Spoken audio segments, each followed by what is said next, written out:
Abby. I'm back with another video, and today I will be doing a long-awaited video. So, sorry, I keep getting distracted because my cat is here and he is the light of my life.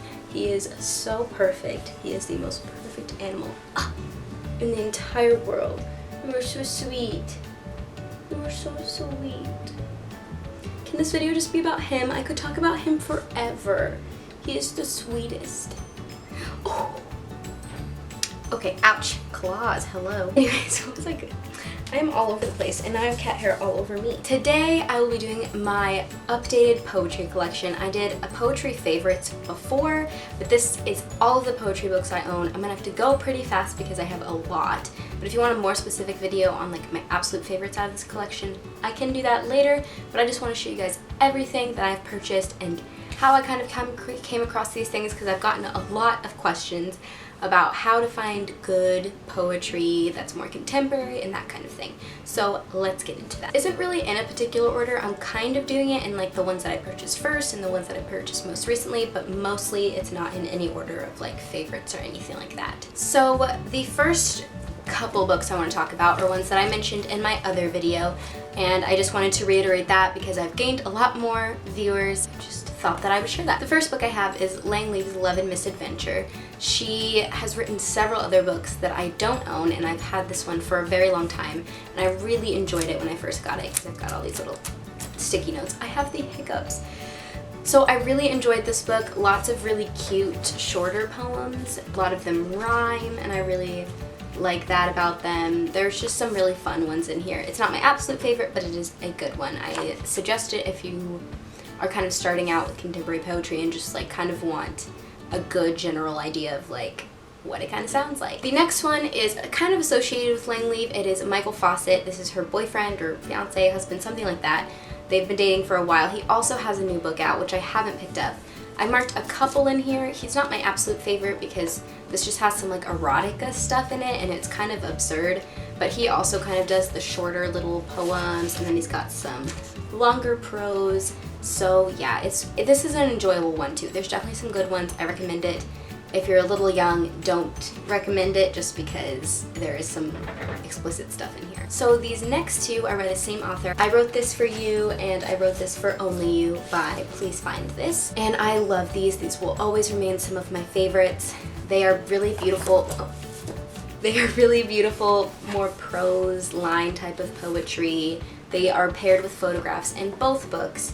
I know that there is one book where it doesn't have the photographs, it's just the words from I Wrote This For You. These are similar but different. These have some of the same poems from here, but also different ones. It's kind of weird. I enjoy both of these a lot. I absolutely love them. They're beautiful, relatable. Like, there's just something about them that I really, really, really enjoy, and so I highly, highly recommend these. The next one is probably one of my favorite poetry books of all time, one of my favorite poets of all time, and that is Pansy by Andrea Gibson. They came to my school and I watched them perform, and I really enjoyed their poetry so much. And this book has just like changed my life. Watching their spoken poetry out loud has just been amazing for me. They're genderqueer and a feminist and gay, and it's just amazing to have them be so intersectional with everything, all of the poetry, and they're beautiful, beautiful love poems. Oh my gosh, amazing. And they were just so funny, and I really, really, really love this book, and I really, really love this person. The next book I have is No Matter the Wreckage by Sarah Kay. If you've heard of Sarah Kay, it's probably from her TED Talk. She did something, one of her poems she did as a TED Talk. I can't remember which one. It's one of the only ones I really enjoyed in this book. These poems are more like story poems. Like, I don't know how to explain it. There are some really awesome lines, and I do really enjoy some of them, but it's just not my favorite. This may be someone else's favorite, so I still recommend it because it is still very contemporary, modern. I really enjoy it. Some of the poems, but not all of them. They just kind of bore me compared to what I'm usually into, but it's still really, really good writing. She's really talented. Her TED Talk is awesome. I know a lot of people who really enjoy her, so this is still a good book. I would still suggest it. It's just not one of my favorites. This next one is one that I think won Goodreads Best Poetry Book of 2016, and that was The Princess Saves Herself in This One by Amanda Lovelace.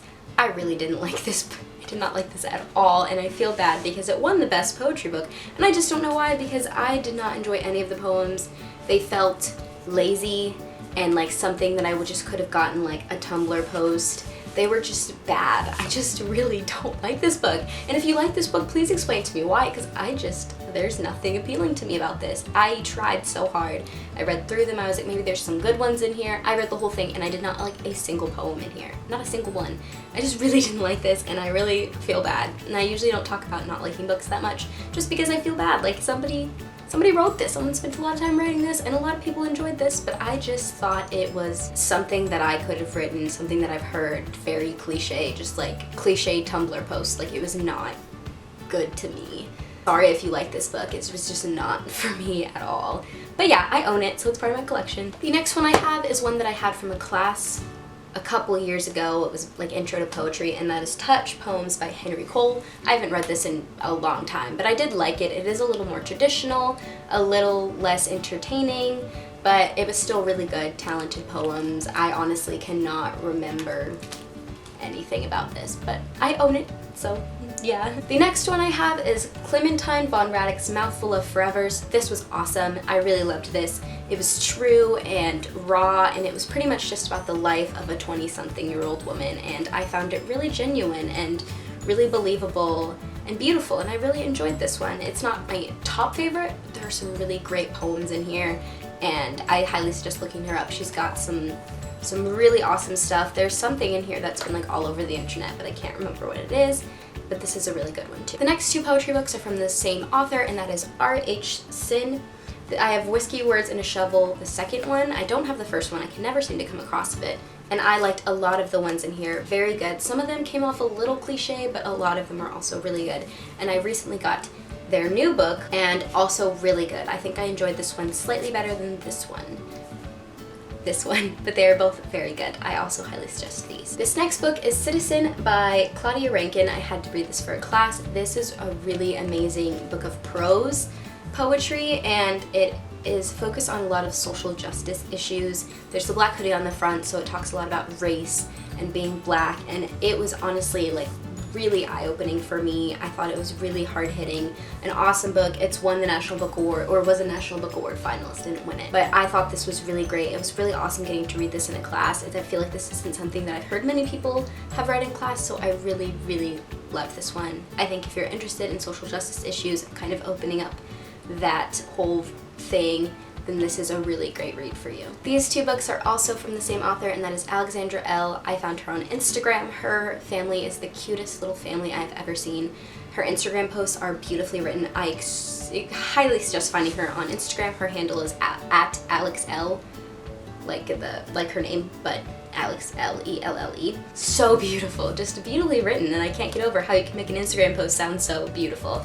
This book is affirmations and stuff, so it's not really poetry, but I thought I kind of went with this idea. Just an affirmation a day, really cute and just affirming. I really enjoyed these. Her Instagram posts are very similar to these affirmations. And then for this book, Love in My Language, it's half poetry, half like nonfiction, like life memoir-ish stuff, and they've got spots for you to kind of write for yourself. It's really interesting. I haven't done that, but I love the poems in the back. Some of them are so beautiful about love and life and being a woman and just really, really good stuff, and I really enjoyed it. I loved this, and I also highly recommend this because I think she is very underrated and could be a lot bigger than I think that she is. And of course we have the very popular Milk and Honey by Rupi Kaur. I loved this book just like everybody else. Amazing, not much more to say. I'm sure you've heard it all, so I don't need to say much, but just beautiful, beautiful poetry, short, beautiful drawings, everything about this book, flawless,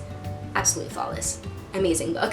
The next book I have is Ray Buckley's Magnesium. I did a review on this. I will link that below as well. Really great intellectual poetry. It makes you think a lot. So if you're kind of into more existentialist type of deal, definitely check this one out. I really love the way that it's structured and all that sort of thing. I think this is released now January 10th. Yes, so it is already out. I highly suggest picking this up. And yeah, the last one I have is not contemporary or modern, but just a fun one that I think I've shown in a haul before, and that is Emily Dickinson's Envelope Poems. It's just poems that she had written on envelopes and scraps of paper and then translated on the net, like beside it. Very interesting, deep stuff. If you haven't checked out Emily Dickinson, she's one of my favorite classic poets, so I highly suggest this as well. I don't have one of my poetry books, and that is Audre Lorde's like collection of poems. I mentioned it in a book called before. Audre Lorde's amazing. Check her out. Amazing, amazing. Feminist, queer writer, poet, just everything about her. She is someone I highly suggest as well. So I hope that you guys enjoyed this collection. It's been highly anticipated. If you want more specifics on any of these books, let me know below, and I will do that as well. Also, I recently hit 2,500 subscribers, which is amazing. It's been going up, and I'm just so happy and like honored to have everybody watching, and that makes me really happy.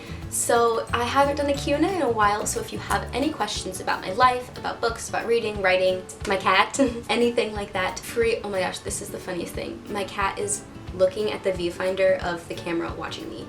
Wow, I wish I could show you, but then he wouldn't be looking at the viewfinder. It is the cutest thing I've ever seen. Anyways, if you have any questions, please feel free to ask me below. If you have any video requests, also leave those below. And yeah, I hope you guys enjoyed. Don't forget to like and subscribe, and I'll see you in my next video.